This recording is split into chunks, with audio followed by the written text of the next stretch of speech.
Capitaine, c'est bon?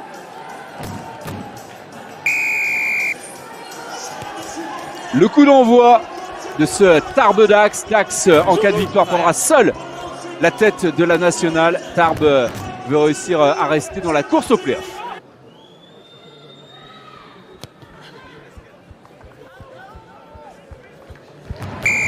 Et voilà, c'est fait. Ouverture du score après un peu plus de 5 minutes de jeu. Dax qui prend l'avantage sur la pelouse de Tarbes et qui mène 3-0. Cassez bien derrière, d'accord? Sur les lignes de hors-jeu. Reculez.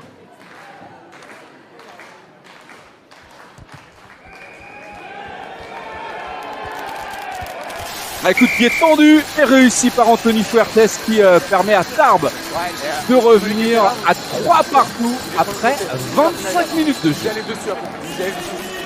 Il a été tellement bon depuis le début de la saison, la passe était beaucoup trop haute là.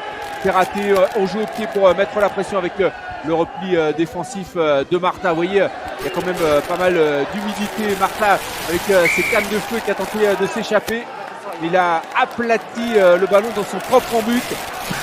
Très bonne pression là de la part des joueurs de Tarbes qui vont obtenir une mêlée. Tranquille pour Anthony Fuertes.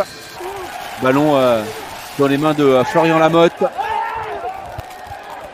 Ça progresse bien là. Et ça va aller au bout là. Cet essai peut-être le premier de la rencontre pour Tarbes. Non. Ça s'est joué vraiment à très peu. Votre 10 vient volontairement sur le côté, bloquer la sortie de balle. Non, monsieur, c'est pas possible. Il est dans la défense, monsieur. Non. Venez. Là-bas, ils ont fait rien. Il dit que Berkessi est venu sur le côté. Est venu. C'est pas dur.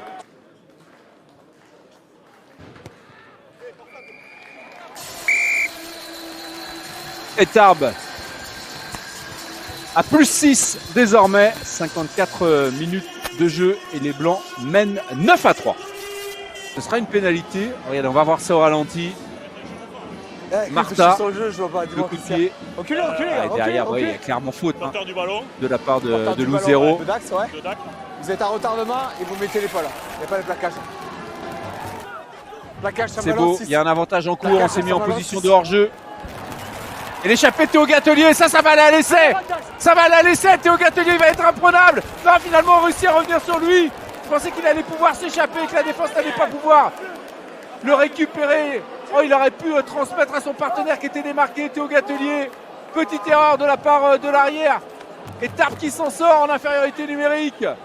C'est bien stabilisé. Avec Ferrer qui part de l'autre côté. Est-ce qu'il va aller au bout? Ferrer, stoppé à 1 mètre de la ligne. C'est bon, c'est Il a essayé d'y aller seul, le troisième ligne centre international espagnol. Là, Philippe. Garouté qui va pouvoir éjecter ce ballon. Ça va aller sur les essais. L'essai qui va être marqué.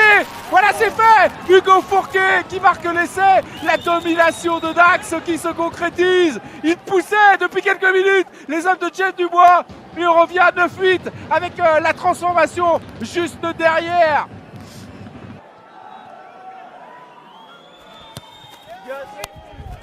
Ouais, il est bien parti.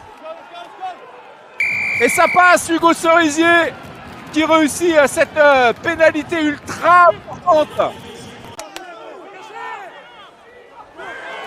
Ah, il est volé le ballon. Dax qui récupère ce ballon, c'est terrible pour Tarbes. Ça plaquage. Et derrière, on se congratule du côté des Dacois, c'est la fin du match. La victoire 13-9 pour l'US Dax qui continue son incroyable saison. L'US Dax désormais seul en tête de la nationale devant le Verder. La joie de Jeff Dubois et de tout le staff technique. Et pour Tarbes, terrible désillusion. Les joueurs du Stade se sont battus jusqu'au bout de cette rencontre. Mais c'est leur première défaite à domicile de la saison. L'US Dax, décidément, est incroyable.